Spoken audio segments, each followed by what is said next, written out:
Yep. Lots of papers, I'm going to get confused now. Tēnā koutou katoa, annyeonghaseyo, hola, bonjour, ni hao. Hello everyone.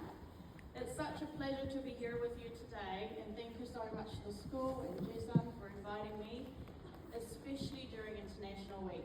This means a lot to me, not just because of the food and the flags, but because of what it represents. International Week is more than just celebrating cultures.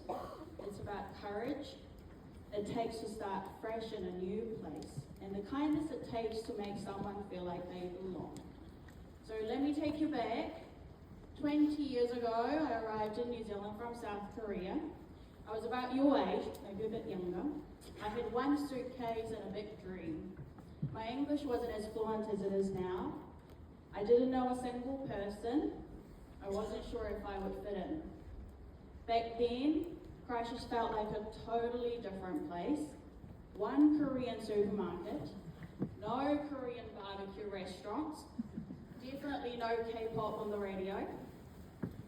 And if I missed home, I had to go to a Korean supermarket and get a VHS tape, if you guys know what that is. Or run to a dairy to get a phone card to make a phone call to my family. But fast forward to now, K-pop is playing in gyms, Korean snacks are in supermarkets, kimchi is a new it food, and Korean culture is simply everywhere. The city didn't just grow, I did too.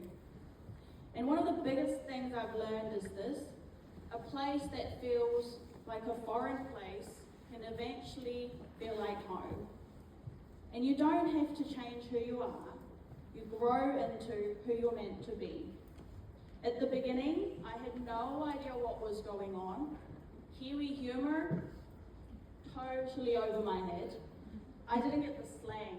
People used to say, yeah, nah, sweet as.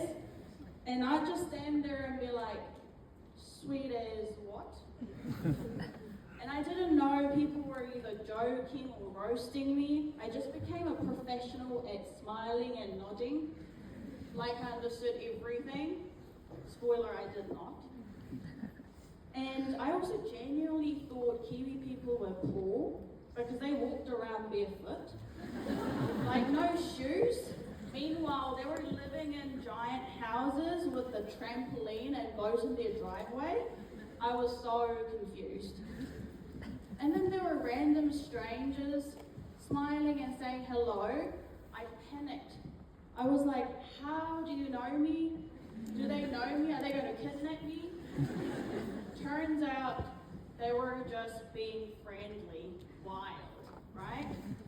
So getting used to the culture was definitely a challenge, but also kind of hilarious.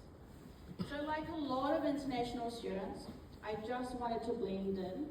I didn't want to be known as a Korean girl. I just wanted to be me.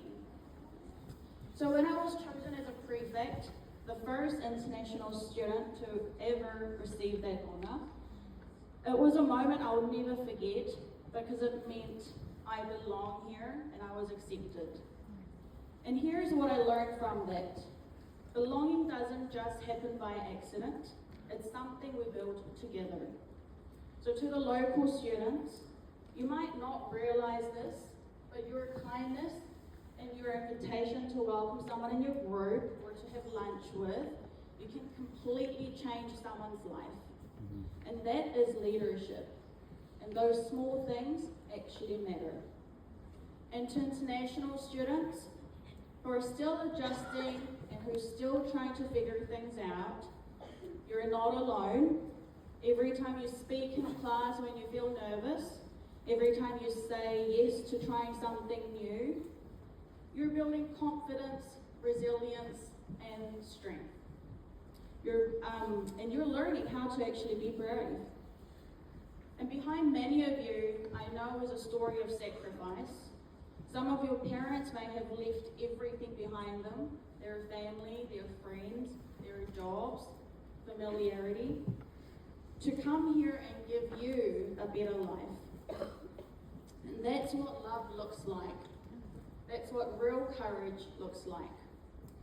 So if you see someone who seems very quiet or unsure at school, remember, they've already climbed a mountain to just be here. And one more thing from the heart, don't ever judge someone's accent, because that accent probably means they already speak 2 or 3 languages. And that's not something to be laughed at, that's something to respect. So let me be real with you guys. There's so much I wish someone had told me when I was your age. So here are some quick advice from someone who's been there. Number 1, stop worrying. Life doesn't follow a straight line. Sometimes wrong turn takes you to the right place. For example, I once had a 10-year plan to become an international lawyer and work for the UN. It didn't happen. But guess what? I now run multi-million-dollar businesses in health industry with my brother, who is filming right there. Woo! Yeah. And as a result, I didn't become a lawyer, but guess what? I hire them now. That's right. Number 2, be nice to everyone. You never know who they will become. When you're past, when they will cross, some friends or some students, I'm sure some teachers remember, who were underperformers at school, they were late bloomers, and they're doing so amazingly in life. And please don't waste your time being insecure. You don't need to compare yourself. At your age, I thought I was too heavy. Now, when I look back, I wish I was that size now. And stop being so hard on yourself. You don't need to fix yourself. No one is thinking about your flaws as much as you are. So be kind to yourself, because one day you'll wish you had been.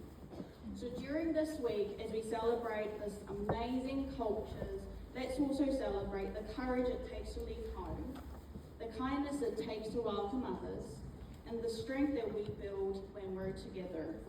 And lastly, I want to thank the teachers who have helped me. Let me see who is still here after all these years. Mrs. Boyd, one of my favourite teachers.